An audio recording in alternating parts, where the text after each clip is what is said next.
Welcome to the Radical Lifestyle Podcast, brought to you by Generation to Generation, where you will be inspired by the past, equipped for the present, and prepared for the future as we engage in conversations with people from around the world. Hello everyone, this is Andrew and Daphne from Generation to Generation, and today is going to be a little bit different. Today is our 100th episode, and so I thought we'd just take a bit to sort of reflect back on, it's not quite been a year of podcasts. It's been a year of lockdown, but not quite a year of the podcast. But we've hit 100 episodes already. So I thought we'd just look a bit at what is the point of these podcasts? Why do we do these? And kind of go over that. And then maybe just reflect on some of our journey, what it's been like. And so in the intro that you heard, I say about being inspired by the past, equipped for the present, and prepared for the future. Now, as generation to generation, those three things are factored into stuff that we've done over the years for a long time, and we wanted those to come through in these podcasts. Yeah, and for those who are listening who don't know, Generation to Generation is the overarching ministry from which Radical the charity, Lifestyle the 501c3 out of the US. Yeah, out of the US. And our mission statement is to reconnect the generations and prepare them for such a time as this. Yeah, and so even within that statement, you have these three things that come through. Yeah. So let's start with be inspired by the past. Now we can come at that from a generation to generation point of view. Why is it important to be inspired by the past? Why is the past important for us? Well, the past is the foundations on which we stand in many ways. I mean, I know Jesus is our foundation. The Word is the foundation. I mean, the Bible talks about raising up the foundations of generations past. Now, I used to think that was related to what we're talking about now, that it's important to remember, it's important to raise up the memory of it. Actually, I can see it also has another application in the land of Israel. You know, there's more and more discoveries of foundations of generations past that are coming to light. Literal foundations being raised up. Yes, so I don't want to discount that and just take it completely in what we're saying, but let's take it in the way we're saying it at the minute. And I think heritage is important. I forget who it was in the Bible. Was it Hezekiah? Somebody was told to write it so generations would know. The Bible is a past heritage for us. I mean, it's about the future, but it's all about the past. And if God didn't think the past was important, why would he bother recording it for us? I mean, the Bible has a lot of those kinds of things actually about building memorials so that people in future generations would know what has happened. And so these things are scattered throughout the Bible, and exactly. Standing on the shoulders of previous generations, learning from them, taking the things that they've done, the teachings, their values, things like that, taking those forward into future generations. And go on. Yeah, and we can also learn from the mistakes of the past. Yeah. You know, the mistakes of the past don't have to be a negative thing we don't want to remember. We can look at them and learn from them and move forward from them. It's important to learn from those, that we don't repeat some of those mistakes into the future, whether that's on personal or even national levels. There is a statement that says that history repeats himself because we don't learn from history. And it sometimes it is hard, because you think on a personal level, if somebody said to you, or if I said to you, well, I did that in my past and look what happened, I don't know how much impact that would have. Somehow we don't want to learn from the past. We want to forge our own way, make our own mistakes, and then we try and tell future generations they don't want to learn from us. Yeah, of course, we're going through a time now where actually sort of the culture at large would say that everything that's happened in the past is basically bad, and we should get rid of all the past, and anything which is, over 100 years old or less is, that's dated. We need to come up with new content. Of course, that within that would come things like the Bible. It's just an old way of thinking. We don't need things that far back. Although, and the other perspective would be, well, look at what's happened because we've gone so far from some of the things that we've learned from the past.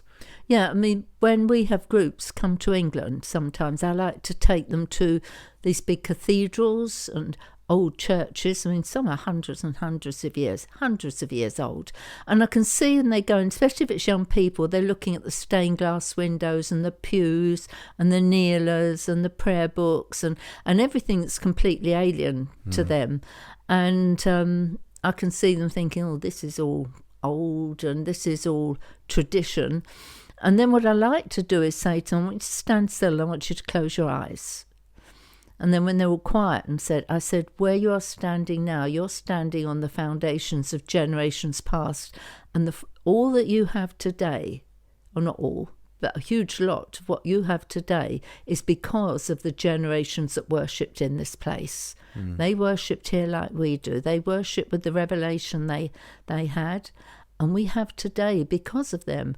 There was the Reformation, the word got out to the average people. There's so much we have.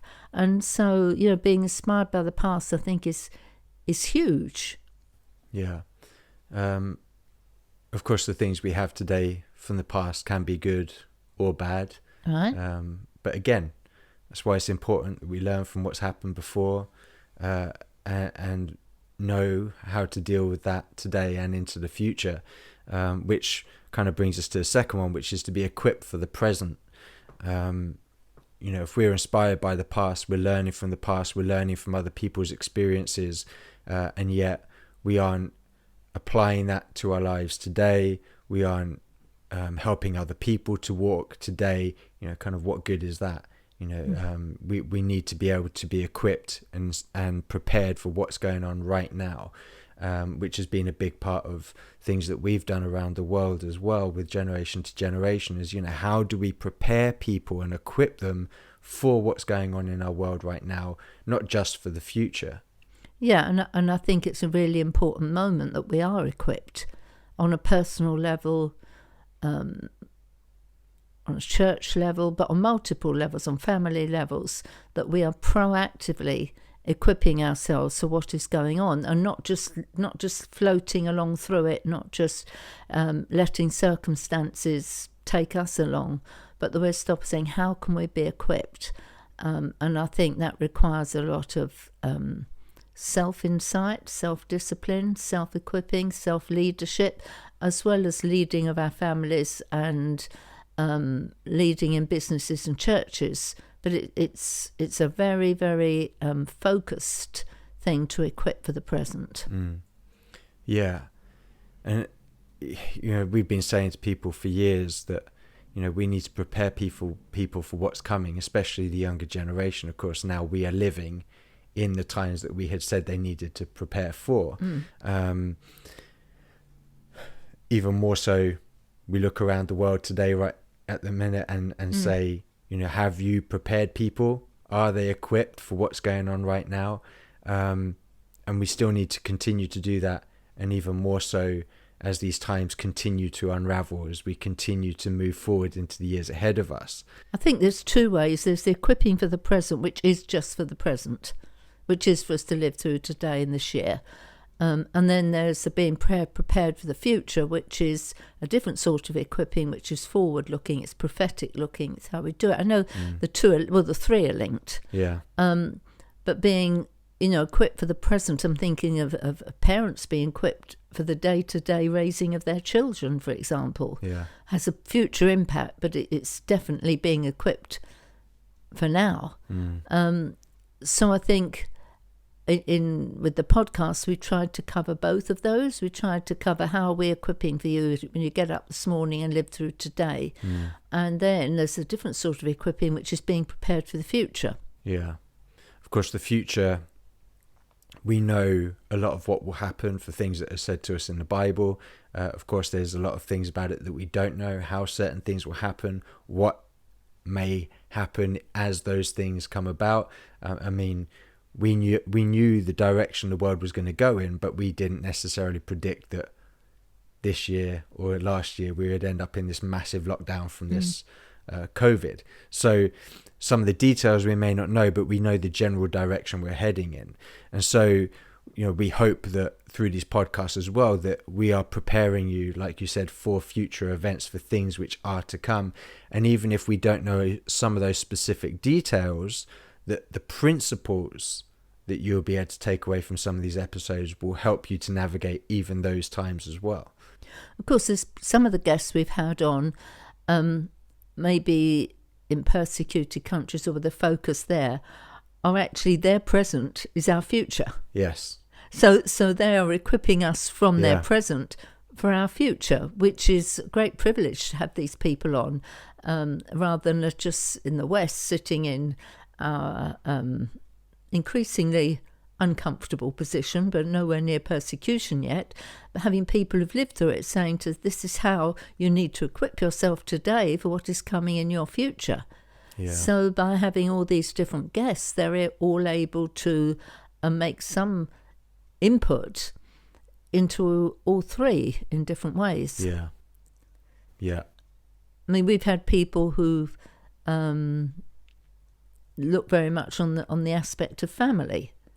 We've had people looking at things like, like persecution. Yeah, or even education from a day-to-day education from a day-to-day basis. And the teaching that we've had people doing on biblical teaching, most of that has been to do with preparing for the future. Not all of it, although I struggled to think of one that wasn't. But we've put that in not because it's... Well, but even if someone has taught for something in the past, we have tried to look at, well, how does that then prepare us for the future? So even ones which weren't maybe necessarily about the future, we've tried to take things to apply to the future. Yeah, but the teaching that we've had has been very intentional, with an eye on what's coming in the days ahead. What do we need to know? How can we prepare for the days ahead? We haven't just said, oh, that sounds nice, let's have it. I think people who listen will hear that just about everything we put up is either comes from that phrase, inspired by the past, equipped for the present, or prepared for the future. And the teaching is mostly about preparing for the future. Yeah, and there have been some which are sort of people's life stories, but again, gleaning from those stories points for each of these aspects. Yeah. We tried to be very intentional with that. Like you said, we aren't just doing episodes for the sake of doing episodes. I don't think either of us would want to do that. We want to be intentional with the content that we're putting out there, and hopefully people listening to it are one of those things. Hopefully they are being inspired, equipped and prepared, and people can see those things and take things away from each episode. That's what we hope. That's what we desire. We don't want these just to be things that we continue to do just for the sake of doing them. Yeah, and as events unfold, as our lives unfold, as things begin to change, the equipping for the present is going to change. Yeah. Because we don't want to be trying to equip for the present, but still being inspired by the past. Because what happens next year in equipping for the present this year will be things to be inspired from the past. So it moves on. And of course, although we hope that the things that we draw out of them are kind of evergreen. We don't want the episodes to be ones which are good for a moment. No. And then they're done. Hopefully the principles and points we draw out will be evergreen, things that you can listen to even in the years ahead. Oh, yes. Yeah. And because application is a big thing, and application is endless. Yeah. But just as we move on too, and we're inspired by the past, I believe there'll be many stories that come out of the time that we're living through now, which will be inspiration in the future. People will look back and say, wow, I'm inspired by that. And in fact, we had one person on who was very much someone who no one really would have known about before these days that we're going through right now. And suddenly he took one easy step, one small decision, and was thrust into a media limelight. Oh, and yes, was all over the world. And so, like you said, there will be other people that during this time or before this time, maybe no one would have known who they were. Yeah. And from just doing small, faithful, obedient things that they felt to do, suddenly caught media's attention, caught the attention of the world. And like you said, there'll be more of these stories which come out, which hopefully we'll be able to capture some of those as well. Yeah. And I like the fact that we have a mix of people. And there's people who are just getting about their own lives. I mean, we had a 17-year-old who's at college, and we heard from him. And then we have people that most people will know, and they'll go, wow, how did we get them on? And we wonder that sometimes. But I think it's good, because at baseline, even the more well-known people, they're people. They're people with a story. They're people, and we've all got stories. I mean, everybody listening has a story. I mean, we had a mother on, just talking about raising her boys.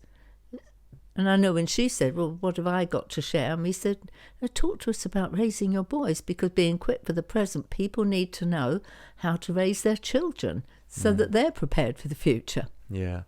And that episode is by far the most popular episode that we've done. I know that. So people listening may think, oh, well, I recognize some of these names. I'm sure they must be the most popular episode. Well, the episode we did with her blew all the other ones out of the water.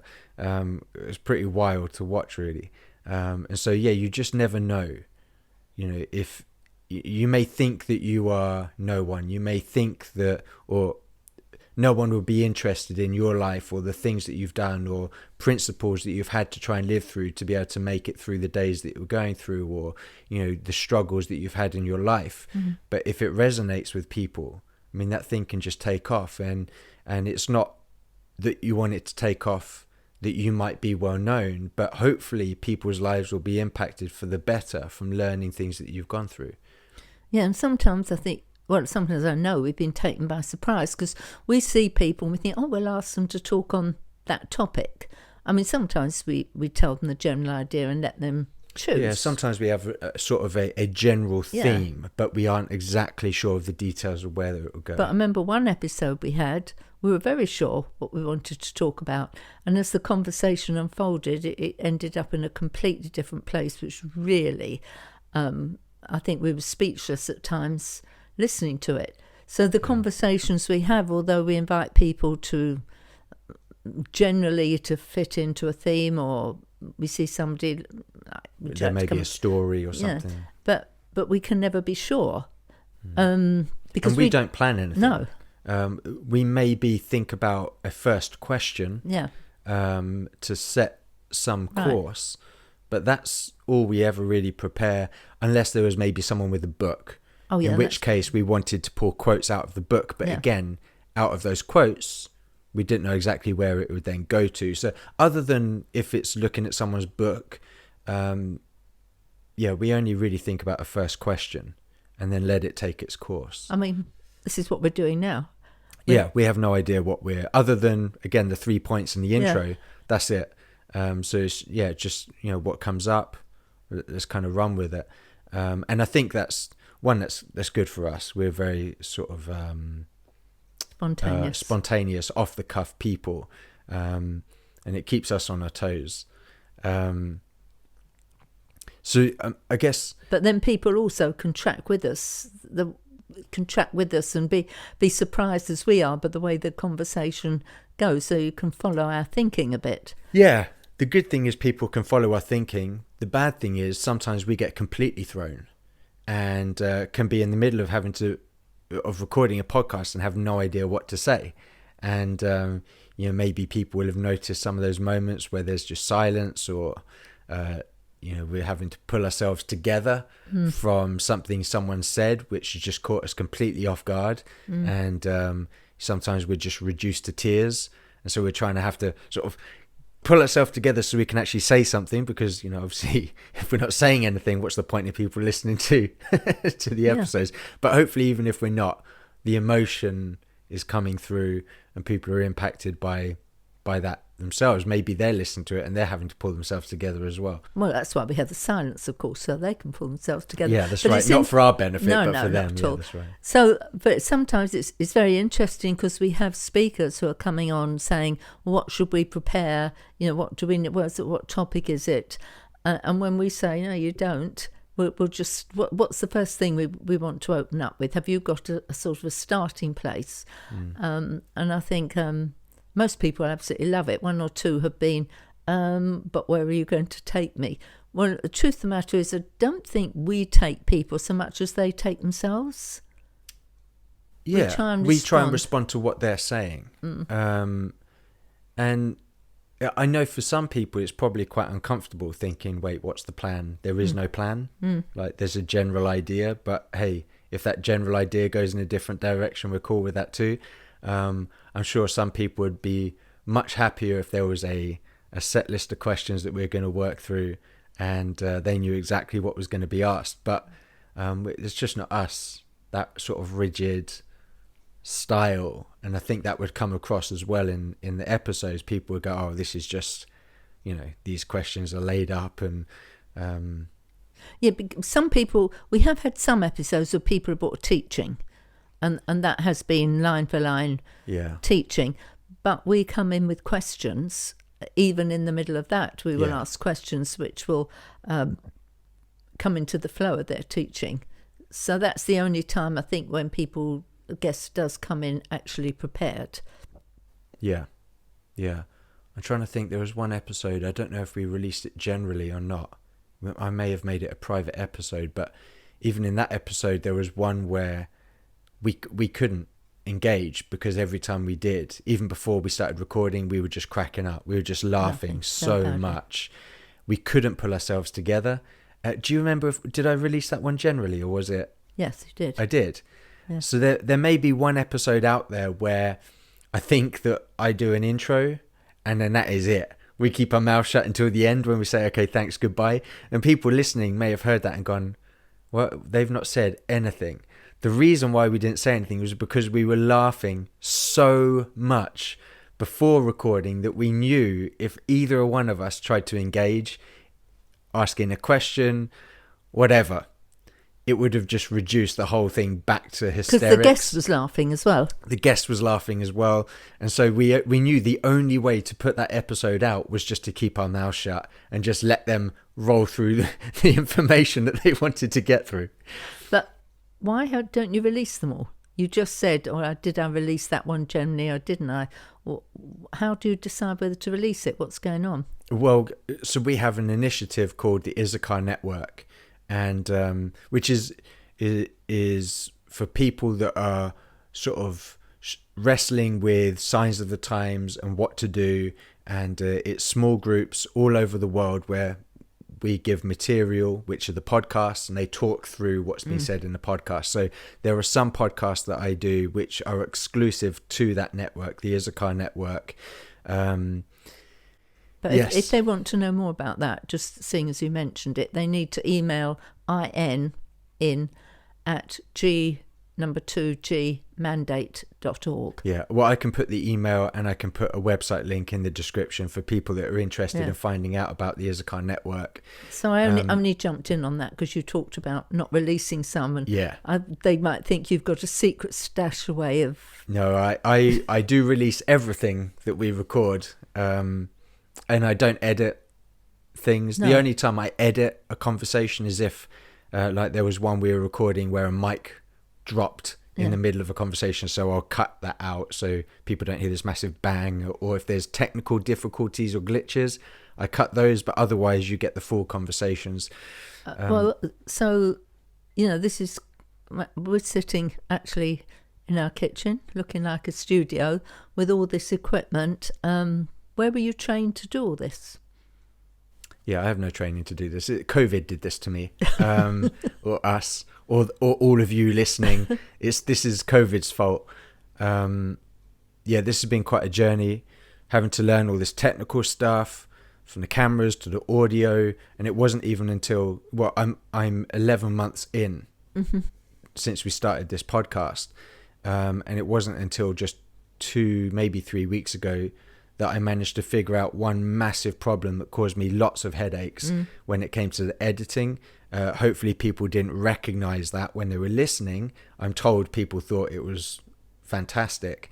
But now it's going to be even better, especially for me on the other side of it, having to learn all this technical stuff. If there are people out there wanting to do podcasts, or maybe they do them and they have problems, come to me. I might have the answers because I've had a lot of problems doing this. So it used to take you about 3 hours to edit, at least? It used to take me about 3 hours to edit one episode. And now with this new equipment that I'm using, hopefully it's going to cut that down from about 3 hours editing to 1 hour. Because you said you heard that most people only release 10 episodes when they're doing podcasts, and presumably... Oh, yeah. When I started doing this, I don't know how I found this, but yeah, there was something that said basically anyone that starts, of all the people that start doing podcasts, the average number that each one releases is roughly 10 episodes, and then you they might stop doing them. understand why, with all the heartache of that. Yeah, if they had all the problems I had, I can see why they bailed. But we're into 100.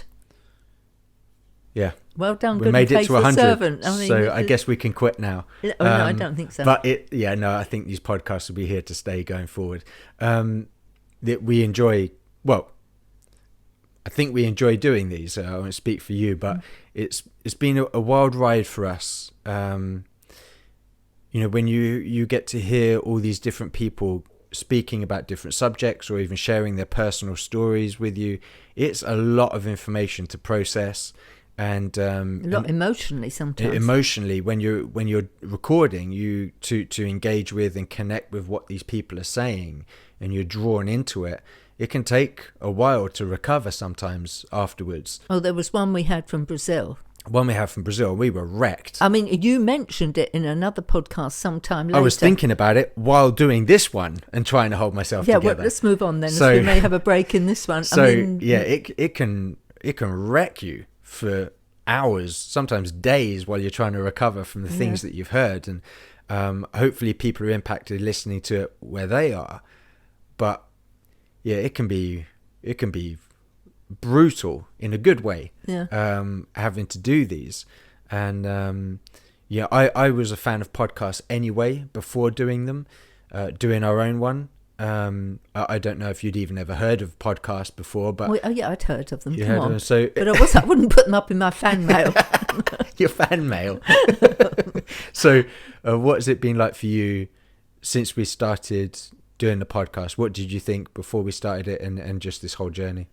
What did I think when you started mentioning it? I think because we were entering the COVID scene, and I was trusting that God was going to give us what we needed for this season, and I knew it was really important we didn't hold on to what we'd done before.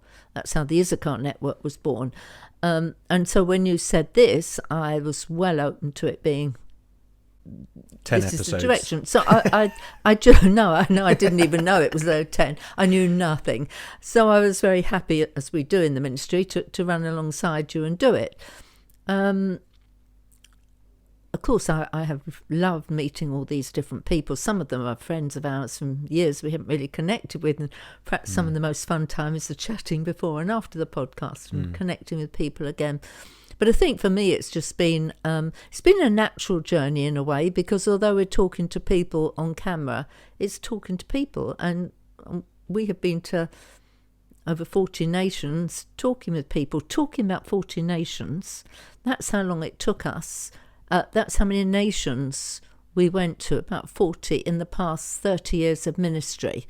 So what has happened with the podcast? Well, in roughly 11 months, we're now reaching into just over 50 nations. And it's been the top 10 in several. Well, it's reached various charts in different countries, podcast charts. It's been... And we have speakers literally from all over the world. So for me, it's a privilege, every person we talk to. I've loved it, but then I haven't had to do all the editing, so it's a different thing. I must admit, it amazes me, and probably this is the most scary bit, is when we have a speaker on and we really know nothing about what they're going to talk about. Which happens quite a lot. Well, not too much, but yeah, it happens. And when you're going and talking, you've got your opening sentence.